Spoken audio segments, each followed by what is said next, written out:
When the Season 11 Melee update was announced in Season 10, I made a promise to myself that I wouldn't form a hard opinion till at least 3 weeks in. Well, that time is now, and if I'm being honest, I feel like Embark did both a good job and completely fumbled the update at the same time, leaving Spear in a far worse state than before. Hi, my name's Drake Ironshield. I've been a Spear player for over a year now, starting in Season 7. I first picked up the weapon because I thought it was actually the worst weapon in the game, but was surprised about how much depth it actually had. Since then, I have learned as much as I could about Spear, playing through the rise and fall of spin cancels and the dark days of the spin hit limit. At this point, I only have one main goal with the weapon: learn as much as I can to make it competitively viable. So let's talk about what this update added generally. I'll try to be brief as I know this has been covered by many other videos before. To start with, Embark said they increased the power of all melee weapons, and then for balance, they added 2 new skill-based mechanics. The first being precision. If you hit a target while they're between these 2 lines, congrats! You do full damage. Otherwise, you do reduced damage. The second system is the stamina lunge system. Close to the enemy but just out of range to hit them with your weapon? As long as you have stamina, which regenerates over time or when you get a precise hit, you can quickly make up the distance provided you're in a certain range.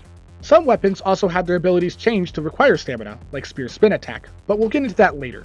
Additionally, Embark added one more tool for non-melee players to deal with melee weapons, the kick.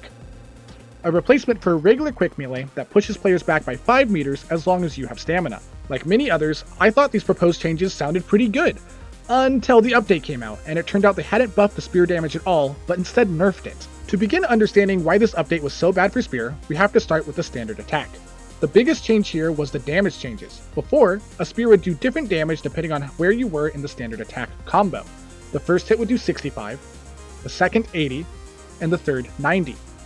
For Season 11, they made all standard attacks do 74 damage, regardless of where you are in the combo.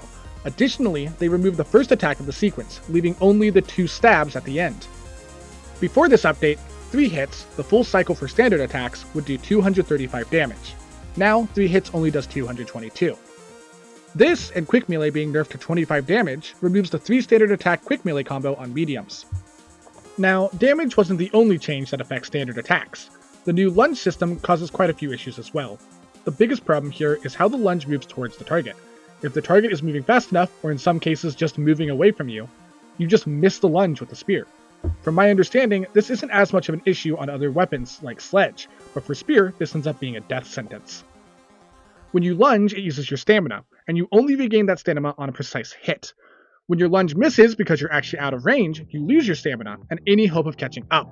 This interaction in my experience has made the weapon feel far less consistent unless you are very aware of this problem.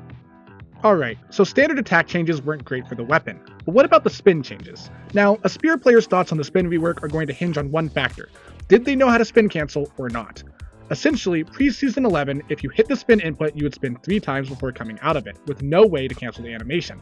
A tech was found to cancel the spin animation early by opening and closing any emote or communication wheel. For many, this was the only thing keeping Spear viable at a high level.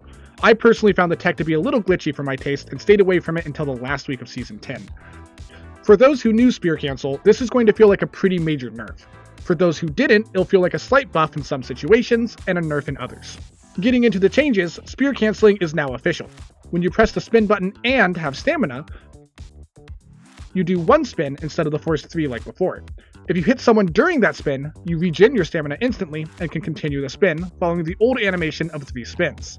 If you don't hit anybody in that first spin, your stamina is used and you cannot continue spinning. Now let's talk about the damage changes. While standard attacks became simpler and only have 1 damage regardless of position in the attack sequence, spin became more complicated. Before, each spin would do 105 damage regardless of where you were in the animation. This dealt a total of 315 damage in a full spin. With the new update, your first spin hit will do 75, the second will do 100, and the third will do 125, not 126 like the patch notes say. This ends up being a total of 300 overall spins, 15 less than before. Combined with the quick melee damage change, you can no longer 3-spin quick melee a heavy. It should be noted as well that the third spin in this sequence takes significantly longer than the first 2, making a death sentence to try and hit in most situations. This ramp up of damage also makes many spin combos significantly worse. Another strategy used with spin was baiting players around corners and pre-spinning before they were in view to hit them without the long windup. With this new system, it's still possible but significantly harder to pull off, and it doesn't work as well in all the situations it used to. I want to make it clear right now, I don't necessarily think all these changes are bad. but all this added together makes spin weaker than it was before, even if you didn't know the spin cancel. This is a step in the right direction, and I don't mind the stamina change as long as the payoff reflects the skill needed to use this ability well, which it currently doesn't. This season also saw the removal of a few spear techs that were widely known. One of these techs being winch flings. Pre-season 11, if you winch someone, jumped to the left or right, and spun, you could fling them overhead a decent distance. While mostly used as a gimmick, it did have some uses and almost looked intentional with how smoothly it worked. In Season 11, this is gone. Meanwhile, spin canceling, a tech that I personally find incredibly glitchy, is still in the game. While not as useful since you can now officially cancel spins, it still lets you cancel spins faster, especially with the third spin. It frustrates me to see a beloved spear tech that almost looked intentional being patched out, when this glitchy spin cancel that literally requires opening an unrelated window is still in the game. Embark, bring back winch flings!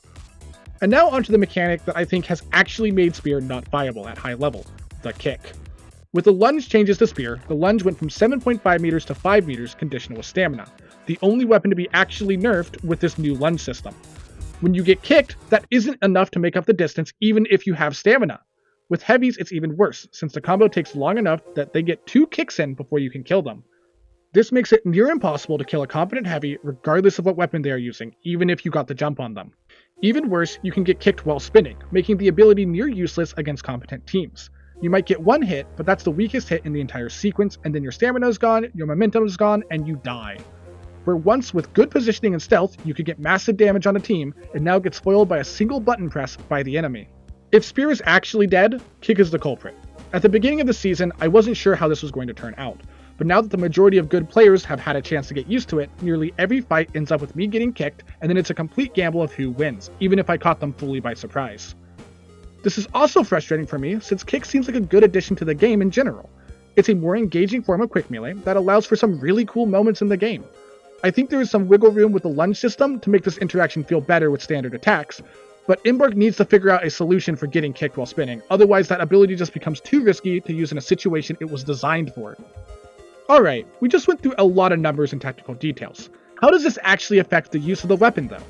I want to compare some combos from before and after this update to show why these changes are a significant nerf. Reminder that all these combos also assume you are hitting every hit precisely, which doesn't always happen in fights. These are the best case scenarios. Let's start with lights. Now, the standard combo, 2 standard attacks and a quick melee, hasn't changed, but the spin combo has. Previously, doing 1 spin hit and 1 standard would be a kill. Now it leaves the light at 1 health. The only 2-hit combo currently is hitting 2 spins, which only works if the light is greedy and doesn't respect the spin. Additionally, before this update, you could get a kill with 2 standard attacks if it was the last 2 in the sequence, usually due to a missed hit or switching targets mid-fight, since they did 80 plus 90 for 170 damage. This chance is now gone with the new uniform 74 damage per standard attack. Moving on to medium, the main combo of 3 standard attacks and a quick melee is now gone, replaced with 4 standard attacks. This is actually much worse than it sounds. Quick melee is significantly faster than a standard attack. I usually put them in as half a hit in my combo sheets. So having to do 4 full standard attacks is a significant increase in the time to kill. The best combo was doing 2 spin hits and a standard attack to kill the medium. This is still the best combo, but only does 249 damage, so you have to add a quick melee to the kill. Reminder that quick melee also uses up your stamina, meaning you can't spin or use lunge for 3 seconds after. Combos with heavy is where the changes have hit the hardest. The main combo hasn't changed, 5 standard attacks, which already was a lot even before this update. With kick, this can be near impossible to pull off without being pushed out of range multiple times during the fight. In Season 10, the better combo was 2 spin hits, 2 standard attacks. This has also been degraded to 2 spin hits, 3 standard attacks. 2 standard attacks leaves the heavy at 27 health, 2 damage from being killable with a quick melee. If you have a winch or lockbolt, you can make up for that, but as a goo gun main, I don't find this viable. Overall, these main combos for Spear take about a quick melee to a full standard hit more in best case. Now, you might have noticed a lot of these combos took spin cancels to pull off pre-Season 11. I personally didn't use spin cancel till the last week of Season 10, so for Season 7 to most of Season 10, I was instead putting the spins at the end of combos. They are only slightly slower like this and still far more effective than what we have now, meaning even doing that was better than what we currently have with an actual spin cancel. I don't mind any of these changes on their own. The precision and lunge systems, when it works as intended, do add skill to melee, and kick is a fun addition to the game for most classes. The problem is all of them added together, combined with the overall damage nerf to the weapon. I want to remind everyone that they said they were increasing the power of the weapons and adding these systems to offset that change. For the spear, we got decreased power and these new systems that can add significant frustration to playing the weapon. This is why I think many consider this update to be a failure. The promised buffs for weapons like spear to offset these mechanics were not there. With spear specifically, I wonder if there's a disconnect for Embark about how strong spin is. I suspect that they thought keeping spin at its old damage with an official spin cancel would be too oppressive, despite pretty much all spear mains using spin cancels already and the weapon still being considered weak. My hope is that they will buff the spin more and more over time now that it's incredibly clear that an official spin cancel doesn't make up for the lower damage. So what would I change? Well, to start with, buff the standard attack damage by 1, up to 75. You can now 2-hit lights, and it solves a lot of breakpoints and combos that are frustrating. Mediums return to their 3 standard attack quick melee combo, and heavies now have a double spin, double standard quick melee combo, which is still worse than the old combo but far better than what we have right now. This also reduces the need for winch and combos, allowing for more playstyles like you to thrive on spear again. Additionally, make spin kick resistant. I think kick can be balanced with melee provided the weapons have a fast enough TTK, and the counterplay can be fun, but in its current state it makes spin useless. Making spin not affected by kick solves this completely and allows spear to regain one of its core mechanics. Finally, fix the lunge jank. Don't let the weapon lunge if you can't hit them because they are casually walking away. I think increasing the standard lunge to 7.5 meters would also help with the frustration around kick, but as a starting point, we at least need the system to work as intended. I'm almost 100% sure that Embark will be making changes to all the melee weapons this season in an attempt to get them more balanced. Balance already is a hard thing to do for this game, and melee weapons especially are complicated due to how many ways other gadgets synergize with the playstyles. Due to these factors, I'm not surprised they missed the mark on this first attempt. But what can you do in the meantime while we're waiting for Embark to rebuff our weapon? Well, for that I have a few tips that have been helping me still make the weapon somewhat viable during this time. The first is becoming comfortable with swapping between spin, standard attacks, and quick melee for combos. A lot of this weapon is still incredibly dependent on hitting those combos well. Past that, I suggest starting every combo with a spin if you're able to. As you run up, do a slide, jump, and spin while moving in the air towards them. This eats the ramp up time on the spin, letting it hit just as you get within range. From there, you can transition into standard attacks and a quick melee for the rest of your combo. A piece of equipment that I think is essential in Season 11 is Chuck, or the heal ball. I believe we are in a Chuck beta for Spear right now. Not only can you use Chuck to give you healing while comboing people, helping give you a little more time to kill someone after you get kicked, you can also use him in combos. Hitting someone with Chuck deals 50 damage, and this opens a lot of fun combos that I like to call spin chombos. As you run up to the enemy, throw Chuck, do the slide jump into spin, then follow up with standard attacks or quick melee as the combo or situation requires. On light, hit with Chuck, do 1 spin, and quick melee. On medium, hit with Chuck, do 2 spins, and quick melee. For heavy, hit with Chuck, do 2 spins, and then 2 standard attacks. With all this said, I'm sure there's even more to be found and other gadgets that can still be viable. Melee is all about creativity, and due to this, more strats can be found all the time. Overall, I think this melee update has good bones, but with the jankiness of lunge, the oppressiveness in kick, and not buffing the weapons to compensate for the new systems, it makes it really hard to see them. Patch 9.3 is coming up soon, and I'll have any spear updates in the pinned comment from that, and who knows, if they change enough, maybe I'll have to make another video in 3 weeks.